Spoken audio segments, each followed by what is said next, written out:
Hi everyone, very good evening. Welcome to Vartagam Pesa channel. நான் உங்க Gajapriya. So last வீடியோல வந்து February 2025 எக்ஸ்பெக்டேஷன்ஸ் அப்படின்னு சொல்லி இந்த வாரத்துக்கான ஸ்டாக் அனாலிசிஸ் அண்ட் தென் அதோட ட்ரேட் பிளான் இண்டெக்ஸோட அனாலிசிஸ்னு எல்லா வியூ பாயிண்ட்ஸும் நம்ம டிஸ்கஸ் பண்ணோம். அண்ட் தென் அதில் இம்பார்ட்டண்ட்டாக நான் சொல்லியிருந்தேன் பட்ஜெட் ரிலேட்டடான விஷயத்த நெக்ஸ்ட் வீடியோன்னு சொல்றேன்னு சொல்லி. ஸோ பட்ஜெட்ல என்னென்ன விஷயம் ஃபோக்கஸ் பண்ணாங்க, என்னென்ன செக்டர்ஸ்லாம் இதனால வந்து பயனடைய போகுது அப்படின்றத தான் இந்த வீடியோல நம்ம பார்க்க போறோம். So now we are going to see union பட்ஜெட்ல என்னென்ன திங்ஸ் வந்து இருந்தது அப்படின்ட்டு. ஸோ இந்த யூனியன் பட்ஜெட் பொறுத்த வரைக்கும் எவ்வளவுதான் பாசிட்டிவ் அண்ட் நெகட்டிவ் மீம்ஸ் வந்து சோஷியல் மீடியா ஃபுல்லா ஸ்ப்ரெட் ஆனாலும் இந்த யூனியன் பட்ஜெட் இந்தியாவுக்கு ஒரு பாசிட்டிவ் திங் அப்படின்னு கான்பிடென்ட்டா நம்மளால சொல்ல முடியும். இந்த பட்ஜெட்ல ரெண்டு விஷயம் தான் பெரும் பேசும் பொருளா இருந்துச்சு. ஒன்னு வந்து டாக்ஸ், இன்னொன்னு வந்து கிரெடிட் எக்ஸ்பான்ஷன். ஏன் செக்டர்ஸை பெருசா பேசாம இதை மெயினா பேசுறீங்க அப்படின்னா அதுலதான் வந்து நிறைய விஷயம் அடங்கியிருக்கு.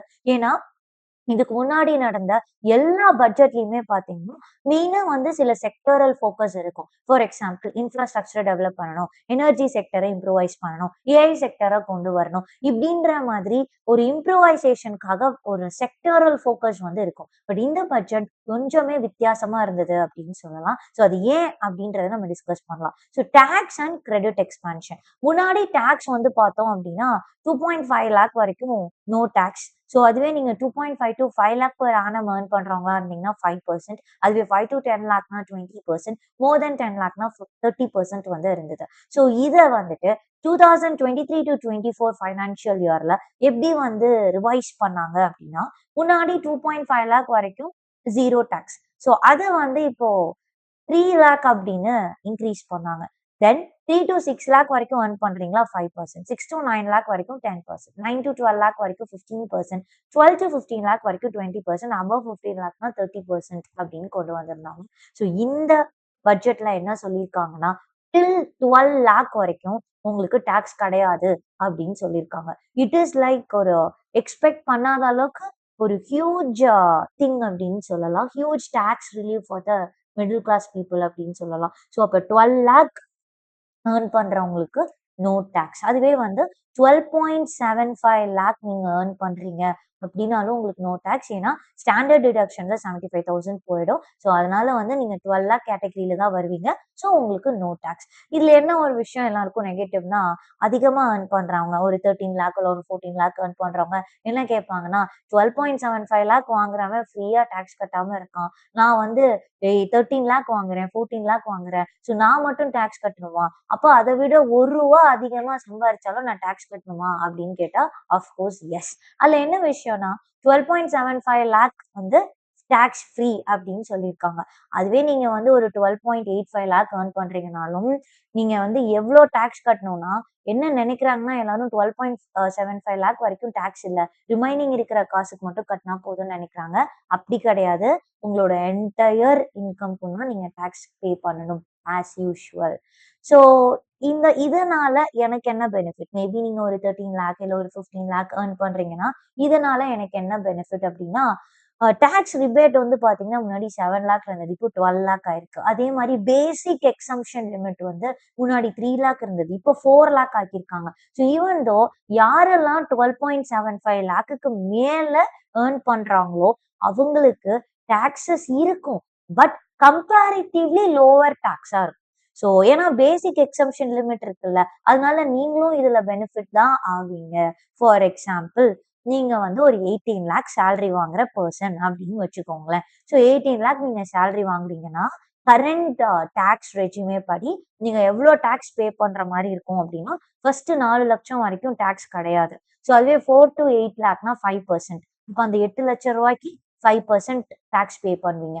8ல இருந்து 12 அப்ப அந்த 12 லேக்குக்கு 10% பே பண்ணுவீங்க. அண்ட் தென் 12 to அந்த 16 இருக்கு இல்லையா, அந்த மணிக்கு 15% நீங்க பே பண்ணுவீங்க. அந்த 16 to 18 லேக் அந்த 2 லேக்குக்கு 20% பே பண்ணுவீங்க. ஸோ உங்களோட டாக்ஸ் எவ்வளோ வரும்னா 1.6 லேக் வரும். If you are earning 18 lakh. அதுவே நீங்க வந்து முன்னாடி உள்ள டாக்ஸ் ரெஜிம் படி பார்த்தோம் அப்படின்னா 3 லேக் வரைக்கும் தான் 0%. 3 to 7 லேக்குக்கு 5, 7 to 10 லேக்குக்கு 10%, 10 to 12 லேக்குக்கு 15%, 12 to 15 லேக்குக்கு 20%, 15 to 18 lakh 30%. அப்படி பார்த்தோம்னா 2.3 லேக் வருது. ஸோ நியர்லி நீங்க சேவ் பண்றது 70,000 வந்து டேக்ஸை நீங்க சேவ் பண்ண முடியும் based on the current tax regime. So அதனால 12.75 லேக் ஏர்ன் பண்றவங்களுக்கு இது பெரிய ரிலீஃப். அதுக்கு மேல ஏர்ன் பண்றவங்களுக்கு அட்லீஸ்ட் நீங்க முன்னாடி பே பண்ற டேக்ஸை விட இந்த டைம் கம்மியா பே பண்றதுக்கான சான்சஸ் இருக்கு.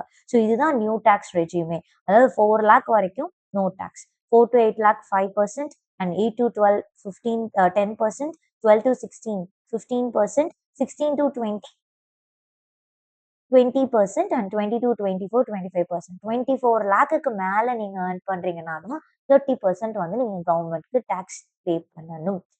ஓகேயா?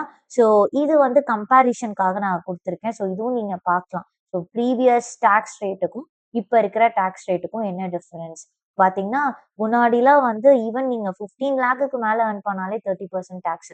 இப்போ நீங்க 24 லேக்குக்கு மேல ஏர்ன் பண்ணாலும் 30% டேக்ஸ் வந்து நீங்க பே பண்ண போறீங்க. So this is the difference last tax ரெஜியூமேக்கும் இப்போ கொடுத்துருக்கிறதுக்குமே. ஸோ சிம்பிளா சொல்லணும்னா நீங்க 12.75 லேக் ஏர்ன் பண்றீங்க அப்படின்னா 0 இன்கம் டேக்ஸ் தான். ஸோ நீங்க என்ஜாய் பண்ணலாம். அதுவே நீங்க வந்து 12.75 லேக்குக்கு மேல ஏர்ன் பண்றீங்கன்னா இனிஹவ் டேக்ஸ் குறையுதுல. So you have to enjoy, appreciate that. And old tax regime follow பண்றவங்களுக்கு பெருசா எந்த சேஞ்சஸும் இருக்காது. செகண்ட் எதை பத்தி அதிகமா பேசியிருந்தாங்க அப்படின்னா கிரெடிட் எக்ஸ்பான்ஷன்.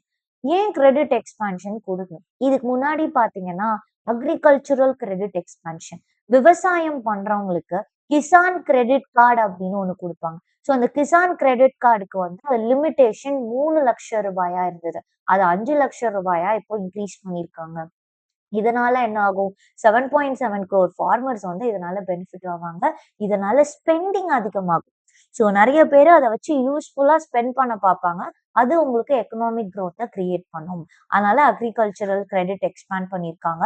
அதே மாதிரி எம்எஸ்எம்இ. எம்எஸ்எம்இ அப்படின்னா வந்து micro and small and medium enterprises. அது வந்து சிறு குறு வியாபாரிகள் அப்படின்னு சொல்லுவாங்க இல்லையா? ஸோ அந்த மாதிரி சிறு குறு நடுத்தர வியாபாரி அப்படின்னு சொல்லுவாங்க. ஸோ அவங்களுக்கு தான் வந்து எம்எஸ்எம்இ கேட்டகரியில வருவாங்க. அவங்களோட கிரெடிட் வந்து பாத்தீங்கன்னா 5 crore இருந்தது முன்னாடி கிரெடிட் லிமிட். அதை இப்போ 10 crore வந்து ஆட் பண்ணிருக்கிறாங்க. அதே மாதிரி 1.5 lakh crore கிரெடிட் வந்து ஓவர் 5 years வந்து வரைக்கும் கொடுக்கறதுக்கு ஆட் பண்ணிருக்காங்க. ஸோ எம்எஸ்எம்இல 5 கோடியில இருந்து 10 கோடியா இன்க்ரீஸ் பண்ணிருக்காங்க. அப்படியே டபுள் பண்ணிருக்காங்க கிரெடிட் லிமிட் அப்படின்னு சொல்லலாம். And then third one informal and small entrepreneurs credit expansion. அதாவது தெருவோரம் இருக்கிற வியாபாரிகள், ஒரு பானிபூரி கடை வைக்கிறவங்க, பூக்கடை வைக்கிறவங்க, பழக்கடை வைக்கிறவங்க, அது மாதிரி தெருவோரம் இருக்கிற சின்ன சின்ன வியாபாரிகளுக்கு வந்து 30,000 வரைக்கும் யூபிஐ லிங்க்டு கிரெடிட் கார்ட்ஸ் வந்து கொடுக்குறாங்க. ஸோ இதனால 68 lakh ஸ்ட்ரீட் வெண்டர்ஸ் வந்து ஆல்ரெடி பெனிஃபிட் ஆயிருக்காங்க. ஸோ இதுல எக்ஸ்ட்ரா என்னன்னா உங்களுக்கு கிரெடிட் கார்டு 30,000 அவங்க யூஸ் பண்ணிக்கலாம், எப்ப வேணா அவங்க யூஸ் பண்ணிக்கலாம் அப்படின்ற மாதிரி அவங்க கிரெடிட் லிமிட் வந்து கொடுத்துருக்காங்க. அதுலயே ஃபைனலா large scale industry credit expansion.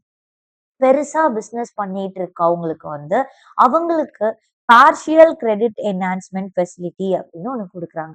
அதாவது கார்பரேட் பாண்ட்ஸ் மூலியமா ஈஸியா ஃபண்ட் ரைஸ் பண்றதுக்காக அந்த ஃபெசிலிட்டி கொண்டு வந்திருக்காங்க.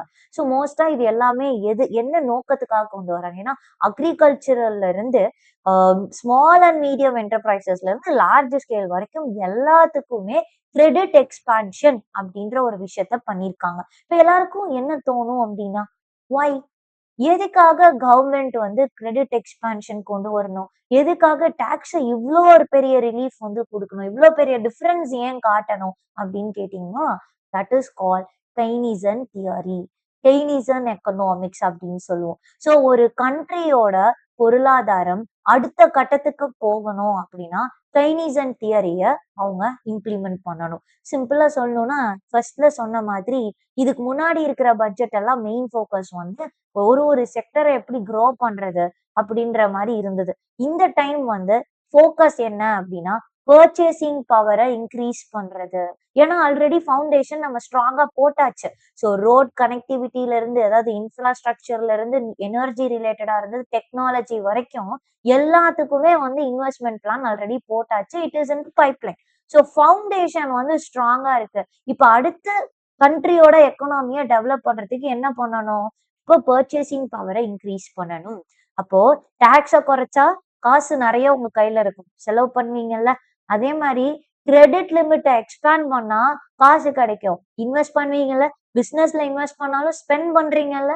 அப்போ அந்த பர்ச்சேசிங் பவர், ஸ்பெண்டிங் லிமிட்ட அதிகப்படுத்தணுன்றதுக்கான நோக்கம் தான் இந்த பட்ஜெட். ஸோ இந்த கைனிசம் தியரி இம்ப்ளிமெண்ட் பண்றதுனால என்ன ஆகும்? பர்ச்சேசிங் பவர் அதிகமாகும். பர்ச்சேசிங் பவர் அதிகமானா என்ன பண்ணுவீங்க? நல்ல கையில காசு இருக்கும், செலவு பண்ணுவோம். ஸோ பிசினஸ்லயும் சரி, பர்சனல் எக்ஸ்பென்ஸும் சரி, நல்ல செலவு பண்ணுவோம். அப்ப என்ன ஆகும்? எல்லா கன்சியூமர் ப்ராடக்ட்டுக்கும் டிமாண்ட் அதிகமாகும் மார்க்கெட்ல. டிமாண்ட் அதிகமாகும் போது அங்க மல்டிப்ளையர் எஃபெக்ட் அப்படின்னு சொல்லுவாங்க. மல்டிப்ளையர் எஃபெக்ட்னா என்ன? ஒன்ஸ் பழக்கப்படுத்திட்டோம், பழகிட்டோம் அப்படின்னா அத விடவே தோணாது. ஸோ சிம்பிளா சொல்லணும்னா, Instagram முன்னாடிலாம் ரேரா பார்ப்போம். இப்ப ரீல்ஸ் வந்ததுலருந்து எல்லாரும் எங்க ஒரு 5, 10 மினிட்ஸ் கேப் கிடைச்சாலும் Instagram ஸ்க்ரால் பண்றோம். அத பண்ணாதன்னு சொன்னா நம்மளால நிறுத்தவே முடியாது. Many people have been addicted do it. அது மாரி தான். ஸோ மல்டிப்ளையர் எஃபெக்ட்ன்றது ஒன்ஸ் நீங்க செலவு பண்ண ஆரம்பிச்சுட்டீங்க, இந்த பொருளெல்லாம் வாங்க ஆரம்பிச்சுட்டீங்க அப்படின்னா அத விடவே மாட்டீங்க. அடுத்தடுத்து வாங்கிக்கிட்டே இருப்பீங்க. அப்ப என்ன ஆகும்? டிமாண்ட் இன்கிரீஸ் ஆகும். டிமாண்ட் இன்கிரீஸ் ஆயிட்டே இருக்கிறதுனால என்ன பண்ணுவாங்க? புரொடக்ஷன் இன்கிரீஸ் ஆகும். புரொடக்ஷன் இன்கிரீஸ் ஆயி நெறைய பொருள தயாரிப்பாங்க, குடுப்பாங்க, தயாரிப்பாங்க, குடுப்பாங்க. அப்போ அதனால எம்ப்ளாய்மென்ட்டும் அதிகரிக்கும். அதனால என்ன ஆகும்? எக்கானமி க்ரோ ஆகும். That is the thing. So எக்கனாமிய நெக்ஸ்ட் லெவலுக்கு கொண்டு போறதுக்கான ஒரு இனிஷியேட்டிவ் தான் இந்த பட்ஜெட். ஸோ ஸ்பெண்டிங் லிமிட்டேஷன் எப்பவுமே பவர் அதிகமா இருக்கும்போது, ப்ராடக்ட் நெறைய சேல்ஸ் ஆகும். எக்கனாமி க்ரோ ஆகும். எல்லாருக்கும் எம்ப்ளாய்மென்ட் இருக்கும். எல்லாருக்கும் பணமும் கிடைக்கும். ஸோ இது வந்து ஒரு நல்ல இனிஷியேட்டிவ் அப்படின்னு சொல்லலாம். ஓகே. ஸோ இப்ப வந்து ஏன் இப்ப வந்து கிரெடிட் எக்ஸ்பான்ஷனும், டாக்ஸும் பேசும் பொருளா இருந்ததுன்னு உங்களுக்கு ஒரு ஐடியா வந்திருக்கும். ஸோ இந்த பட்ஜெட்டோட மெயின் ஃபோக்கஸே பர்ச்சேசிங் பவர இன்கிரீஸ் பண்றதுக்கு தான். அதுக்கு தான் இவ்ளோ விஷயமும் பண்ணியிருக்காங்க. அடுத்து இந்த யூனியன் பட்ஜெட்ல 5 ஸ்ட்ராங் செக்டர்ஸா அவங்க வந்து அலோகேட் பண்ணியிருக்கிறது எதுன்னா, ஃபர்ஸ்ட் வந்து ஃபுட்வேர். ஃபுட்வேர்ல என்னலாம் நம்ம ஃபோக்கஸ் பண்ண போறோம் அப்படின்னா, கொஞ்சம் ப்ரொடக்டிவிட்டி இம்ப்ரூவ் பண்ணி, அத வந்து நம்ம எக்ஸ்போர்ட் பண்ண போறோம் அப்படின்னு சொல்லியிருக்காங்க. ஸோ மேனுஃபேக்சரிங், மெஷினரி அண்ட் இதனால 22 லேக் ஜாப்ஸ் கிரியேட் பண்ண போறாங்க. 4 லேக் க்ரோர் வந்து டர்ன் ஓவர் நடக்க போகுது. அண்ட் எக்ஸ்போர்ட்ஸ் வந்து 1.1 லேக் க்ரோருக்கு எக்ஸ்போர்ட் பண்ண போறோம் அப்படின்ற ஒரு இன்ஃபர்மேஷன் சொல்லியிருக்காங்க. ஸோ செகண்ட் வந்து நியூக்ளியர் எனர்ஜி. நியூக்ளியர் எனர்ஜில என்ன இன்ஃபர்மேஷன் அப்படின்னா, எனர்ஜி ரிலேட்டட் ப்ராடக்ட்ஸ் நிறைய டெவலப் பண்ண போறாங்க. பை 2047 100 கிகாவாட்ஸ் நியூக்ளியர் எனர்ஜி வந்து அவங்க எய்ம் பண்றாங்க. ஸோ அதே மாதிரி கவர்மெண்ட் வந்து atomic energy act and other லயபிலிட்டிக்குமே வந்து அமெண்ட்மெண்ட்ஸ் கொண்டு வரும் அப்படின்னு சொல்லியிருக்காங்க. ஸோ இதுல வந்து இந்த எனர்ஜி மிஷனுக்கு அவங்க 20,000 crores வந்து அலோகேட் பண்ணிருக்காங்க ஃபார் நியூக்ளியர் எனர்ஜி. தேர்ட் வந்து டீப் டெக். டீப் டெக் அப்படின்னு பார்த்தோம்னா இதுலயும் 20,000 crores அலோகேட் பண்ணிருக்காங்க. எதுக்குன்னா ஆர்&டி இனிஷியேட்டிவ்காக, பிரைவேட் செக்டர்ல ஆர்&டிக்காக பிளஸ் உங்களுக்கு நெக்ஸ்ட் ஜென்ரேஷன் ஸ்டார்ட் அப்ஸ்க்காக இந்த ஃபண்ட்ஸ் வந்து அலோகேட் பண்ணிருக்காங்க. அண்ட் ஃபோர்த் வந்து infrastructure and connectivity. Nearly maritime development fund 25,000 crores வந்து அலோகேட் பண்ணிருக்காங்க. Which is government is going to invest in more ship building industries. அதே மாதிரி உதான் ஸ்கீம் மூலியமா 120 நியூ டெஸ்டினேஷனை கனெக்ட் பண்ண போறாங்க. அண்ட் ஏர்போர்ட் பீகார்ல வந்து கொண்டு வர போறாங்க. ஸோ இது வந்து ஒரு இன்ஃப்ராஸ்ட்ரக்சர் டெவலப்மெண்ட் கீழே வரக்கூடிய திங்ஸ். இதுலயும் 25,000 crores தே இன்வெஸ்ட். ஸோ ஃபைனலா வந்து education and health care. Education and health கேர்ல என்ன இருக்கு? ப்ராட்பேண்ட் கனெக்டிவிட்டி எல்லா கவர்மெண்ட் ஸ்கூலுக்கும், பிரைமரி ஹெல்த் கேர் சென்டர்ஸ்க்கும் கொடுக்கணும்னு சொல்லியிருக்காங்க. இன்னும் 2 வருஷத்துல 200 டே கேர் கேன்சர் சென்டர்ஸ் வந்து வரப்போகுது அப்படின்னு சொல்லியிருக்காங்க. அண்ட் 10,000 நியூ மெடிக்கல் சீட்ஸ் கொடுக்க போறாங்க based on the health care நீட்ஸ்னால. அண்ட் ஏஐக்கு 3 சென்டர் ஆஃப் எக்ஸலன்ஸ் வந்து வைக்க போறாங்க.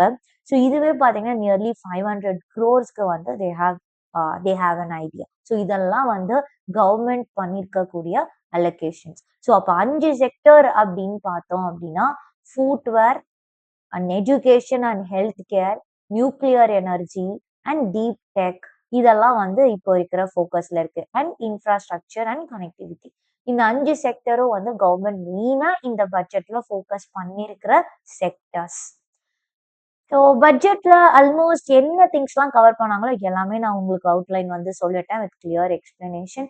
இந்த பட்ஜெட் வந்து மெயினா பார்த்தீங்கன்னா, ஒரு நல்ல குரோத் அண்ட் அக்ரிகல்ச்சரா இருக்கட்டும், டெக்னாலஜியா இருக்கட்டும், எல்லாத்துலயுமே இந்தியாவோட குரோத்துக்கு யூஸ்ஃபுல்லான ஒரு பட்ஜெட் அப்படின்றது நம்ம சொல்லலாம். ஸோ இன்கேஸ் உங்களுக்கு வேற ஏதாவது குவைரீஸ் இருக்கு அப்படின்னா, நீங்க இந்த நம்பருக்கு வாட்ஸ்அப் பண்ணலாம். Or else you can mail your query. And if you have free time you can visit our website. அதில் நிறைய பிளாக்ஸ் அண்ட் ஸ்டாக் பிக்ஸ் இதெல்லாமே நம்ம அனலைஸ் பண்ணி போட்டிருக்கோம்.